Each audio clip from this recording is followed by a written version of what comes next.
Okay, so in this video, we're going to clear up and make a little bit more certain what we mean by the difference between a scientific law and a scientific theory. And I'm going to give you guys a couple of examples in the realms of physical science to help you out with it.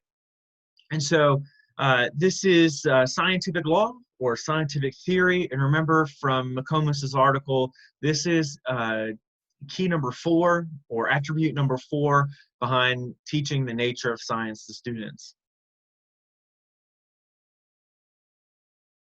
Okay, so remember, scientific knowledge is what we know about the world through scientific methods, things that we learn just for knowledge's sake. And so both scientific laws and scientific theories fall into that category of scientific knowledge. But they are very different types of scientific knowledge, okay? And so just some general notes to know about the differences to help you learn how they are different would be, first of all, scientific laws are observable phenomena. It's something that we can directly observe and witness. And so scientific theories are not that. Instead, they are inferences, right? So we make an observation, we get some information, we get experimental data, we get historical data, and we get obviously regular observational data, and we can combine all of that together to make an explanation for why the thing that we're looking at happens, or the thing that we're observing happens the way that it does. And so that's really what a scientific theory is. It's an inference or an explanation based upon those observations. And so scientific laws are natural patterns. There are things that happen in nature on their own, and scientific theories, on the opposite of this, are constructed by humans. This is a complete explanation that a human has made about the universe. It is in no way, shape, or form something that actually happens. Now, theories can become supported with a lot of evidence and become seen as very acceptable theories and very probable, but scientific theories are not actual truth of the universe like a scientific law is. And so for that reason, scientific laws can be mathematically expressed because they happen repeatedly in these patterns all the time. Whereas scientific theories are expressed through models, right?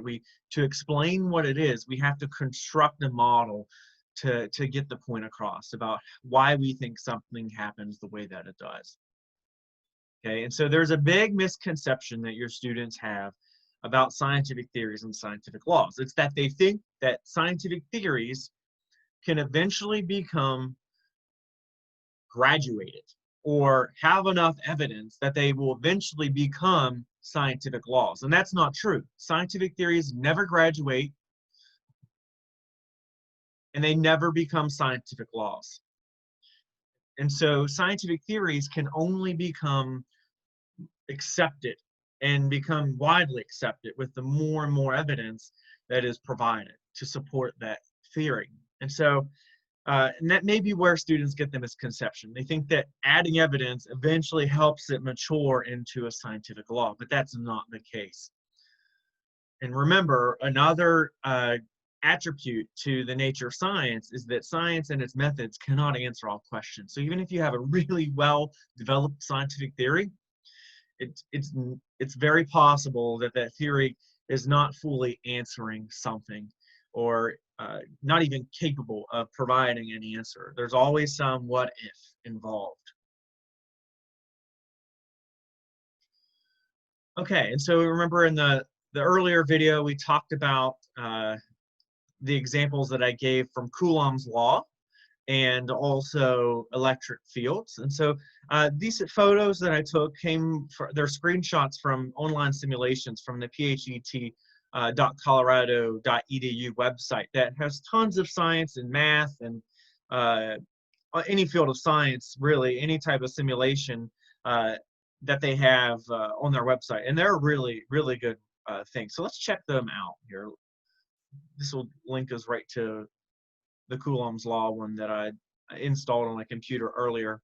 And so let's take a look at it on the macro scale. And so what's fun about this simulation is that you can change the distance between the charges. So Q is a variable that represents charge. And so we've got Q1 and Q2, or charge object 1, charge object 2. And if I look down here, I can not only change the distance between them by dragging like I did, but also I can, on these options down here, I can change the charge. So charge number 1 is a negative charge, -4 microcoulombs of charge. And charge number 2 is 8, and it's +8 microcoulombs of charge. And so by changing these variables, we can watch how the force between them changes. So right now we've got 248.8 newtons of force, electric force, that's trying to attract these two things together, which you can see through the arrow or the vectors that are pulling them, showing the motion of them being pulled together. And so if I want to maybe increase the charge, notice how those arrows start disappearing. In fact, if I go towards the side where they're both positive charges, the arrows are now pointing away from one another. And so this shows that like charges repel one another. And I can also change the distance between them. And so if I move the like charges together, you'll see that the force vector gets bigger. We're up to 873.8 newtons of force now. And there's always a lot of fun options that you can play with on these simulations. So this is neat because it calculates the force for you and helps you visually describe Coulomb's law. And then here is the atomic scale version, where really we're just changing down to talking about electrons. So if we want to talk about, and protons, so we're talking about the atom, right? If I want to have something that's maybe like 3 protons and 3 electrons, we can see at that distance I've got both positive charges. Here we go. So here we got our nucleus, and so you can see that the electrons are going to become more attracted as they get closer and closer. And you can even see how the little men the stick figure men have to pull the charge to keep it apart at this particular distance.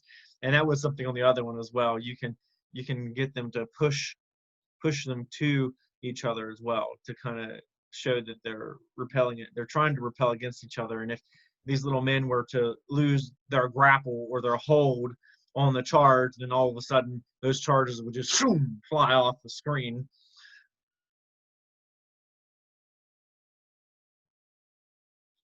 Okay, so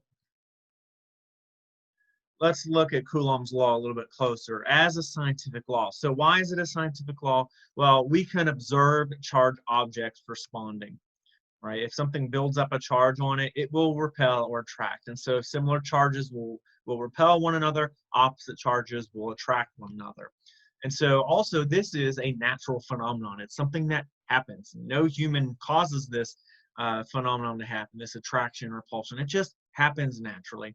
And we get the same response each time. We get the same amount of tugging or pulling between the charged objects, and they do it in the same direction every time, day and night, regardless. That's just the laws of our universe. And so it can also be mathematically expressed.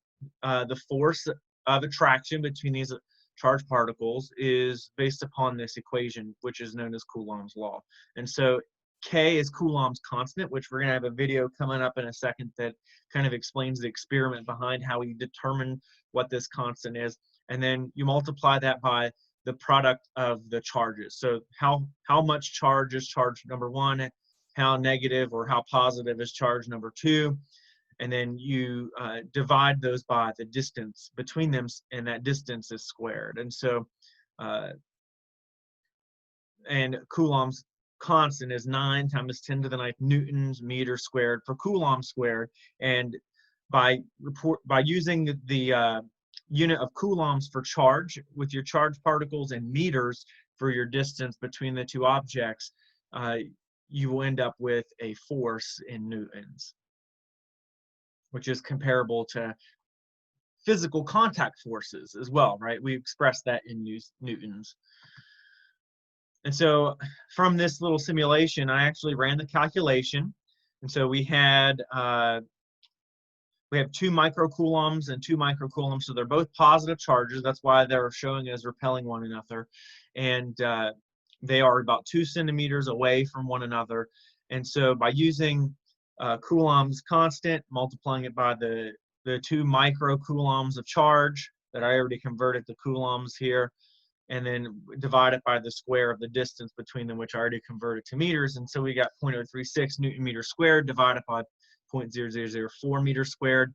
And so the meter squares cancel out, and that gives you about 90 Newton. So I rounded a little bit, but you can look back up here and you see that we've got a very comparable value.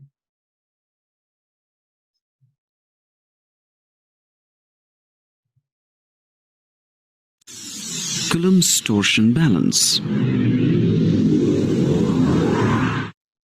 Charles Augustin de Coulomb measured the magnitudes of the electric forces between charged objects using the torsion balance, which he invented. Coulomb's torsion balance is an instrument that enables us to verify experimentally the quantitative law of interaction between electrical charges. Coulomb's torsion balance consists of a cylindrical or square glass case closed by a lid. A glass tube emerges from the lid. The tube is closed with a piece of metal called torsion head. A torsion fiber is suspended from the torsion head.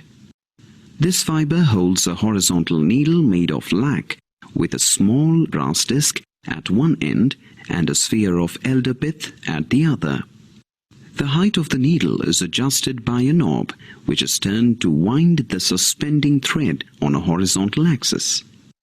A scale that is circumscribed on the glass case is used to measure the torsion produced in the fiber. Let us see how Charles Augustin de Coulomb deduced the famous Coulomb's law.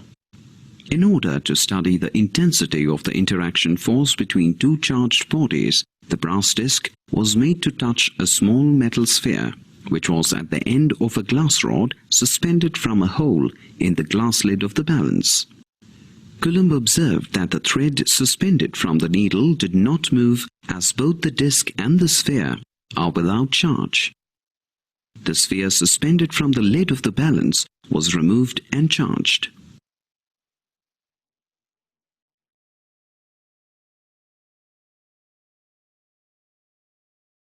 He placed the sphere back into the balance.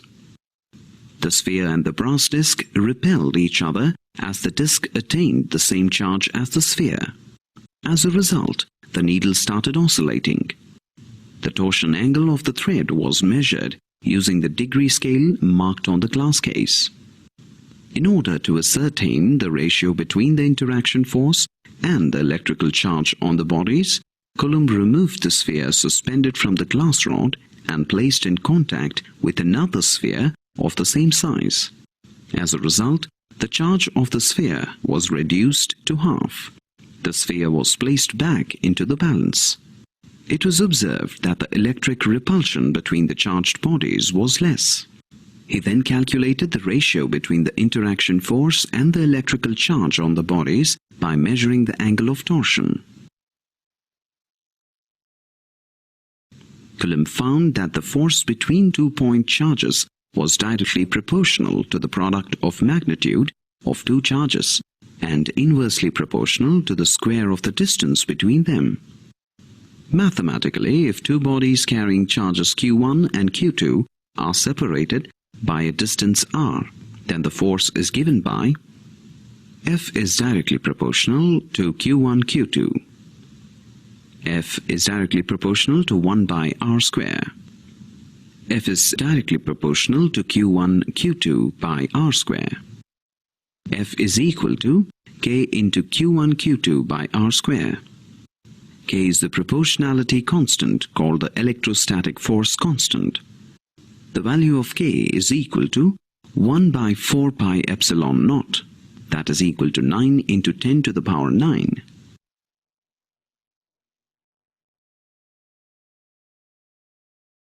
The relation F is equal to K into Q1 Q2 by r square is known as Coulomb's law.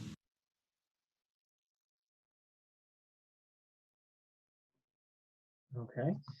And so a neat little demonstration, if you want to do some more things with electrical charges with your students, this is a pretty neat demo. Now, I'm going to show you that this is true. So we're going to go back to our charged rod. So we don't have little spheres of charge, but we have objects that can be charged. So here's one. We know if we rub the the rod with the cat fur, it comes out negative. And here I have a support holding a piece of Teflon tape and a piece of glass wool. So if you think back to your triboelectric series, you know that Teflon is way at the bottom. Teflon is always negative. And this is Teflon tape. It should also come out very negative. So I'm going to use the cat fur to charge up the tape, just like I charged up the rod, like that. And what we should see, they're both negative, so it should be repulsive. So we can make sure that we get the right answer, and sure enough, highly repulsive. Oops, sticks to the metal. There it goes. Can't even get them to touch, no matter how hard I try. Repulsive force between the two negative objects. Glass should be positive. I've rubbed it with some polyethylene bags, which left it positive. The rod is negative, so we can see, and sure enough, an attractive force, because that is the case of a positive charge and a negative charge. We can also use this demo to show that charge is conserved. When I rub, I'm actually transferring charge. We're not creating charge, we're transferring charge. So that means the fur should come out positive. Right? If the fur comes out positive, it should attract the tape. So let's check. It's not nearly as strong an effect because the fur doesn't hold the charge well. But there you go. You can clearly see the negative tape is attracted to the positive fur. Okay, so you might be thinking, well, we're going to get things like that to do that demonstration. It's really cool. Well, Flynn Scientific actually has a little kit called friction rods. So it comes with your animal fur pads, different sizes. You get a flannel, you get a silk, you get a wool, you get a lucite rod, you get a hollow glass rod, solid glass rod. And then if you have a stand, you can, fix those things to a stand and show these demonstrations, or you can order one from Flynn. Okay, so we talked about Coulomb's law. Now let's talk about that theory that explains why we observe Coulomb's law. And so that would be electric fields. And so why are electric fields considered a theory? Well, first of all, field forces are explanations for unusual movements that occur that do not involve contact. So what we do is we have an inference based upon we seeing the charged objects move. And so even though there's nothing directly pushing or pulling at it, we can infer that something must exist to cause the motion. And so this is how we describe electric fields and their behavior. And so electric fields will originate from positive charge and extend outward away from positive charge equally in all directions, whereas negative charges, no surprise, do the opposite. This is where electric fields come into and in, right? And so if you'll notice these circles around here, these are showing you the change in electric field strength as you move out. And so it does it equally just from a regular point charge, we would call it. And so Michael Faraday, who was the first person to construct this explanation, says that it's kind of like the space around the charged object experiences some kind of strangeness. And objects that can sense this strangeness will respond to it. And so if something gets into the field that would respond to the electric field, it's going to move in it. And so I read on the physics teacher website a really good analogy, or the physics classroom website, this analogy about a dirty diaper, right? And so if you imagine an electric field similar to the aroma that comes out of a dirty diaper that smells really bad, right?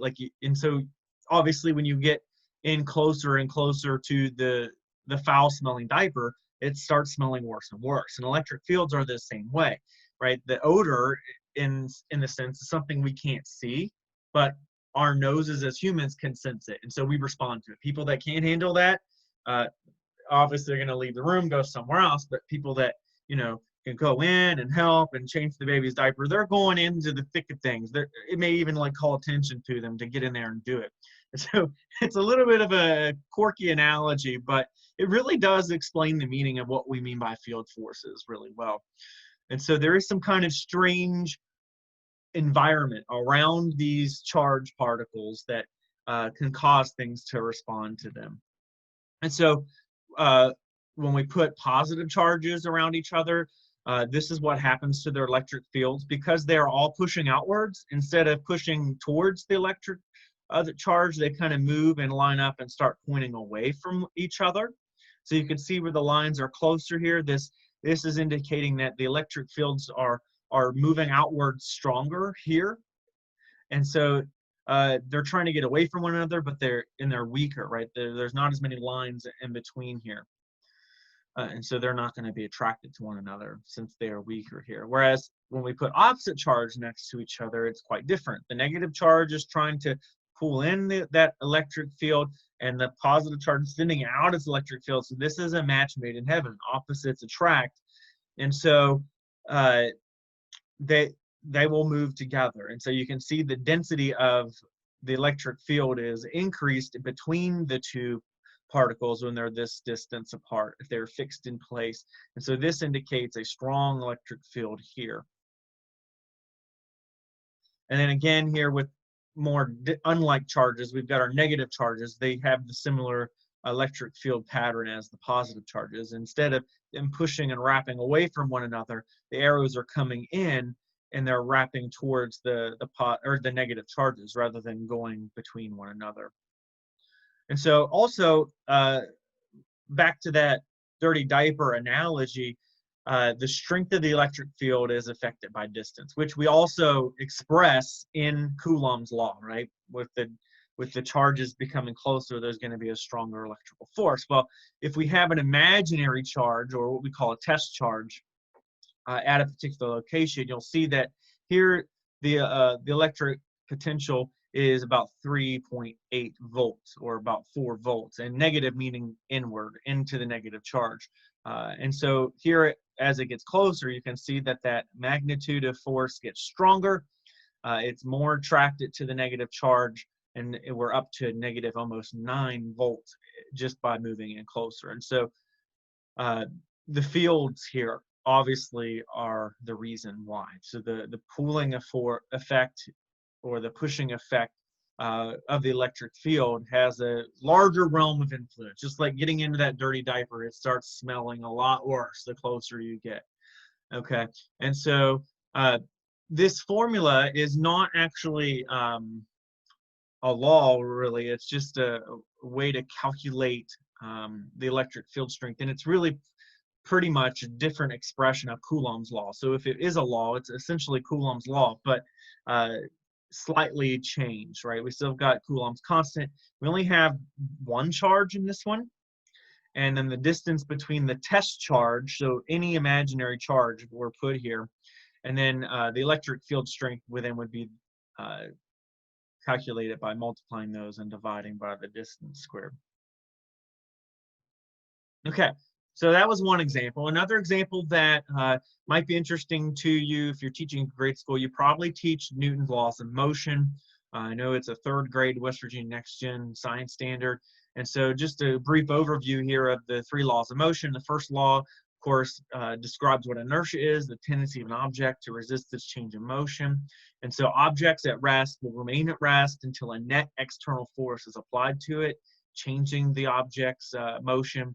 And then objects in motion will remain in motion until a net external force is applied on it as well. And so what this means really is that forces, when unbalanced, cause acceleration, right? So unbalanced forces equals acceleration, where if there's no change in acceleration, that means the forces acting on the object are balanced out. And so we've got this fun simulation on PHET's website called Forces in Motion, and it's a little tug-of-war game. And I've already installed it on the computer. That's why it's opening instantly for me. But we're going to go to the little tug-of-war here. And so, for example, if I were to put little Johnny up here and little Susie over here in this tug-of-war match, you can see here that the forces are balanced. And if I put the sum of forces on there, we get 0, and I can put the values on there just to show that Sally's pulling with 50 newtons, Johnny's pulling with 50 newtons, and those cancel one another out. And so the sum is 0. And so if I press go, they're going to be at a standstill. Nothing's going to happen. So to cause motion, we need unbalanced forces according to Newton's first law of motion. So Johnny's dad comes up and says, hey, we're not going to lose this thing. Let's go, let's tug. And so now we see that there is an unbalanced force and there is an acceleration. And so movement begins occurring. And so there, the guys kind of teamed up on Sally, which really wasn't that fair. But what's neat about this simulation is it will show you the force vector. So 50 newtons to the left, 150 newtons to the right. And so by adding these vectors of force together, we can end up with 100 newtons to the right, because this 50 newtons would subtract off the 150 newtons. So you can also turn on the speed. I don't really find that one particularly useful for what I'm talking about right now. You can do a couple of different examples. Let's see what happens now if I put the bigger mannequin up there with Sally. This maybe Sally's big brother, Tom. And so now they're pulling with 200 newtons of force. And so the 150 is less. And so we're going to move 50 newtons to the right. And so it's neat because you can see that the tugging rate is pretty accurate. Here it's only 50 newtons, so it's not going to move a lot, right? And so if I took out everybody, nobody on this team, for example, 200 newtons, watch how quick this moves. It really starts moving along there. Whereas this tug of war was more of a tug of war. Oh, is not there we go. Takes a little bit longer for that acceleration to really start picking up.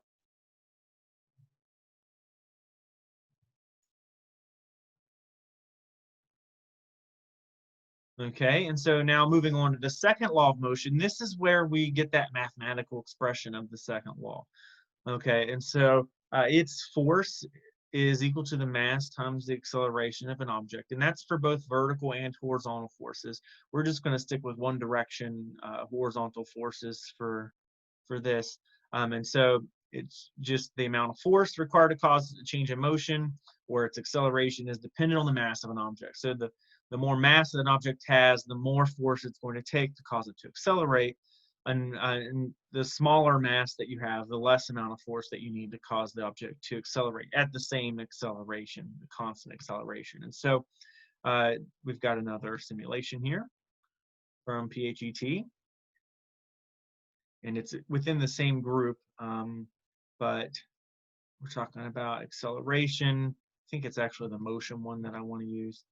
Yeah, and so can turn on the values here, masses, and so we got a 50 kilogram weight on a skateboard, which has wheels, which is to really just get rid of the friction component in this scenario.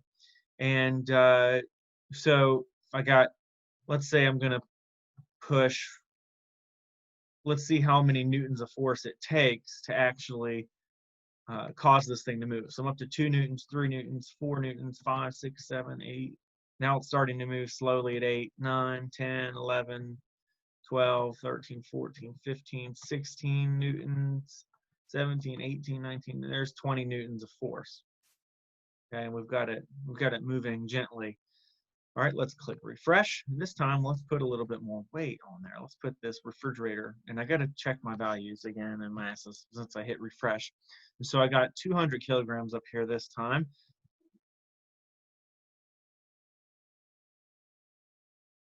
I believe last time I was already moving.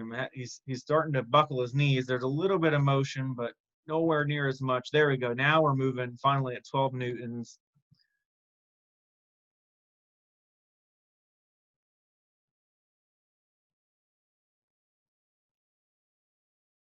And so you can actually determine the acceleration by watching the speed change, or you can just calculate it.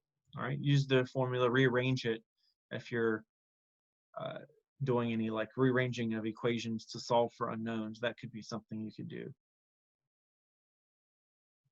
Okay, and then the third law of motion describes force pairs. So every force that's applied on an object is paired with an object returning an equal and opposite amount of force. And there is a mathematical expression for this one as well. There's also a mathematical expression for the first law of motion, but it's usually expressed with these force diagrams here, or free body diagrams. And so we had the addition and then the subtraction of forces that were shown in this diagram. That's really, it's the mathematical expression for the first law of motion with the balanced and unbalanced forces. So here we've got this Fa, the applied force, is equal to the same magnitude of the returning force, but it's in the opposite direction.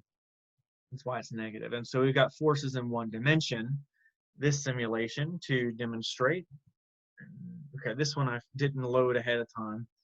So I'm going to click keep, give it a few minutes to install, and I'm going to click open it. Sometimes it takes a little bit of time. There we go. All right, so here we've got a mannequin, we've got a filing cabinet, and a house over here at 10 meters. And so we're trying to show equal and opposite forces. And so we've got a free body diagram up here. So we've got the normal force and the force of gravity that are obviously already balanced out. And so that's the weight of this filing cabinet and how the ground beneath it is holding it up in place. That's why no motion occurs, because the ground returns the same amount of force as the weight does. And the earth is strong enough to apply a force that's capable of balancing out. And so if we want this filing cabinet to move, which is up at 200 kilograms, pretty heavy thing, right? We're going to have to put a lot of force behind this. And so the neat thing about this simulation is whenever you start pushing, you can watch how the forces are happening. So I've got no motion at this point because my mannequin is not pushing with enough force to overcome the force that is being returned to it, right? And so friction is also keeping this thing from rolling. And so with more force, you can overcome what's known as static friction. And then, so yeah, that's what's friction. That's what it's mean by frictional force. And our applied force, there we go. Finally, I got enough force to cause them to become unbalanced. Okay, and so that's actually also why skateboarders can skateboard, right? If they're standing on the skateboard, they become one with the skateboard. So they're essentially the same object. And so whenever the skateboarder pushes with their foot on the ground, it's actually the ground that's pushing back on the skateboarder and causing the skateboarder to move. And so the earth can supply a lot of pushing force onto the skateboarder, whereas the skateboarder cannot return the same amount of force on it. All right. So those are neat. I encourage you to check them out. There are a lot more things that you can discover within the simulation that I didn't go over. I forgot to bring up the graphs for you, but you can see here how you could click some options and bring up force graphs to kind of watch the change in the magnitude of the forces over time. You can also graph acceleration, velocity, and position. All right, so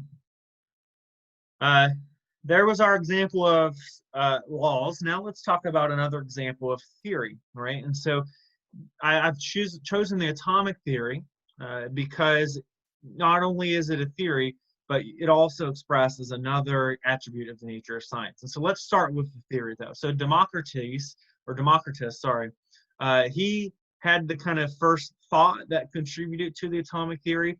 He thought that macroscopic objects had to be made of smaller pieces. So I kind of always give the analogy of like a big Lego building is made up of Lego pieces combined together. And so he thought that those separate little Lego bricks were the basics of matter, something there.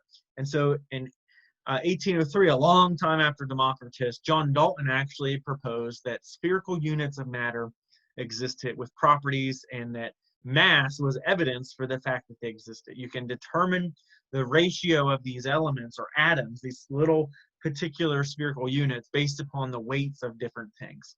And so in 1897, J.J. Thomson did an experiment with cathode rays, and he determined that atoms actually contain negatively charged particles. And so that's an inference based off of experimental evidence of the bending effect that he observed in this video. It kind of relates back to A cathode Coulomb's ray law. tube is the forerunner of the television tube. Coulombs per gram. Tube is the forerunner of the television tube. It is a glass tube from which most of the air has been evacuated. When the two metal plates are connected to a high voltage source, the negatively charged plate, called the cathode, emits an invisible ray. The cathode ray is drawn to the positively charged plate, called the anode, where it passes through a hole and continues traveling to the other end of the tube. When the ray strikes this specially coated surface, the cathode ray produces a strong fluorescence, or bright light. When an electric field is applied across the cathode ray tube, the cathode ray is attracted by the plate bearing positive charges. Therefore, a cathode ray must consist of negatively charged particles. We know these negatively charged particles as electrons. And so, A moving charged body behaves like a tiny magnet, and it can interact with an external magnetic field. okay, so I'm actually going to stop the video a little earlier because we're not talking about electromagnetism. But yeah, so we could see Coulomb's law there. That was the natural observable pattern that occurred in the experiment. And so if we have atoms that are part of this beam, then if the bending of them implies that there was a charged particle in it. And so the direction that it bent towards helped us indicate exactly which charge it was, which led to the inference that atoms contain negatively charged particles. And so 1898, Ernest Rutherford had another experiment, the gold foil experiment that he developed. And so he observed positively charged particles that were bouncing off of, but also passing through this gold foil in a really peculiar way. And that helped him decide that, well, if he was firing positively charged particles at atoms and the way that they responded them would indicate what the positive particles inside the atom were like. And so we'll take a look at this video too. Rutherford's alpha scattering experiment. The credit for the discovery of the nucleus of an atom goes to a British physicist, Lord Ernest Rutherford. Shown here is the diagrammatic view of the famous gold foil experiment conducted by Lord Rutherford. The radioactive source, rich in alpha particles, was kept in a thick lead block with a narrow opening. The alpha particles were confined to a narrow beam by passing them through a lead sheet with a slit. An extremely thin foil of gold was bombarded with these fast-moving alpha particles. The scattered alpha particles were detected using a rotatable detector, which has a microscope and a screen coated with zinc sulfide. The whole experimental setup was placed in an evacuated chamber to prevent scattering by the air molecules. These striking particles caused scintillations on the screen. Based on the observations, Lord Rutherford deduced these conclusions. As most of the alpha particles pass through the gold foil without any deflection, most of the space within the atoms is empty. As some of the alpha particles were deflected by large angles, they must have approached some positively charged region responsible for the deflection. This positively charged region is called the nucleus. As very few alpha particles experienced the deflection, it was concluded that the volume occupied by the nucleus is very small. Since alpha particles, which are comparatively denser, were deflected by the nucleus, it shows that almost the complete mass of the atom must be within the nucleus. Okay, and so you can see how this theory about the structure of atoms have changed based upon more experimental evidence. So 1922, Niels Bohr actually observed these really pretty colorful lines, which are known as emission line spectra. And so these are light spectra that are given off by energized gases, and the light from the gas passes through a prism and it separates into particular colors and wavelengths of light. And so what Bohr concluded off of this experimental data was that the electrons that were part of the atom were not in the nucleus, and instead were in quantized energy levels around the nucleus. And so kind of like electric fields, electrons that are closer to the nucleus would have a stronger force there, right? And so that's why they come into the nucleus there. And so if you energize the electron, though, it's going to jump up away from that energy level, away from the nucleus. And so whenever it does that, it becomes excited. And then eventually it releases that extra energy because the electron can't hold that energy.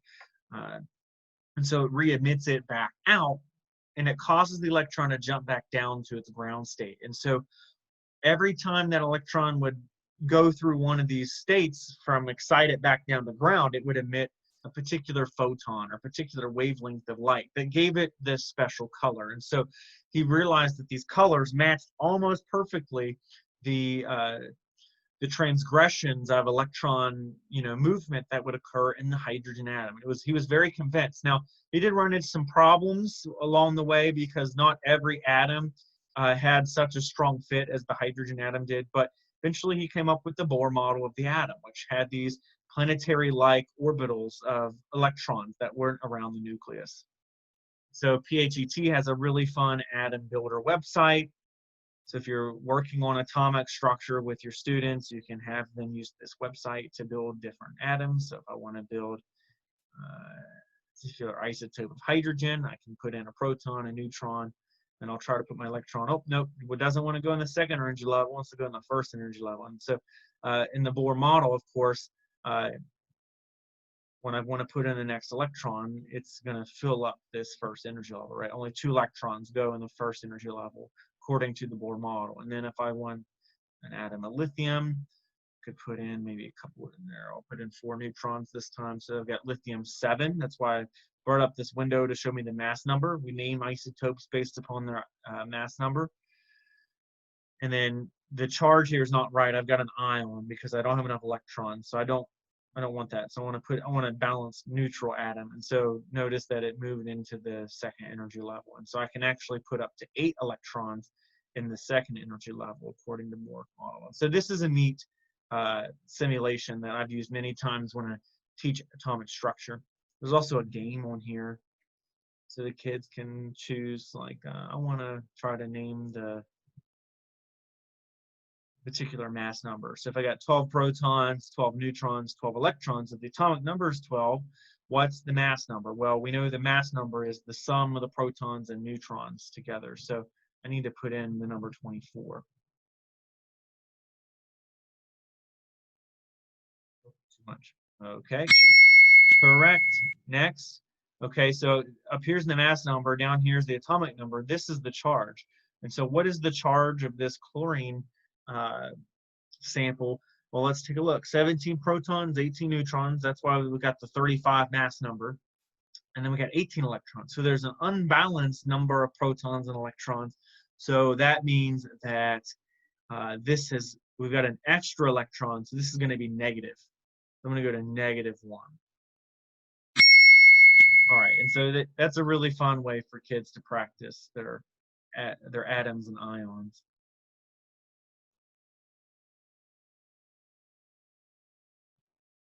Okay, so that actually brings us to the end of class number 2 for day 1 on the nature of science. And I know that I'm not quite into some of those elementary activity, hands-on things that I promised, but we are getting there. Trust me, there are going to be a lot of them.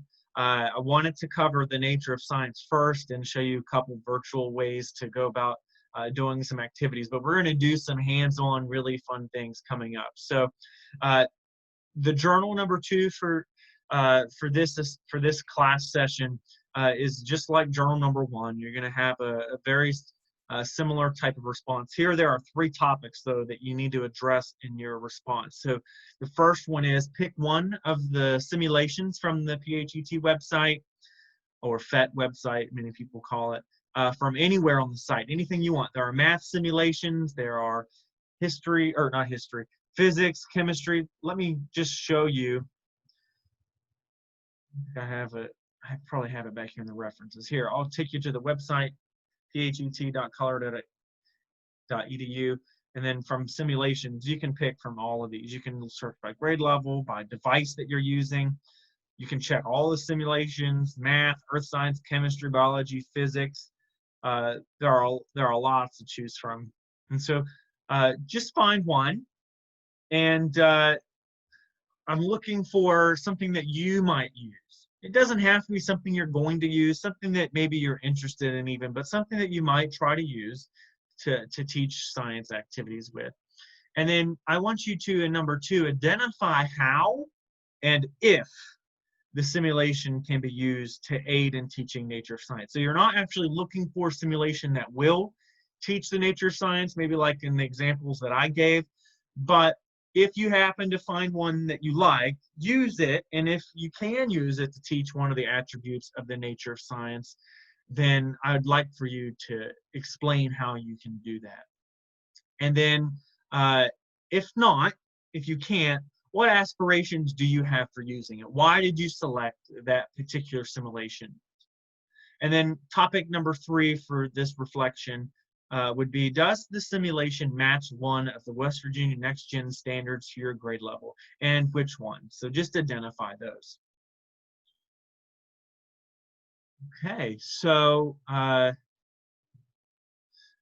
that's class number 2.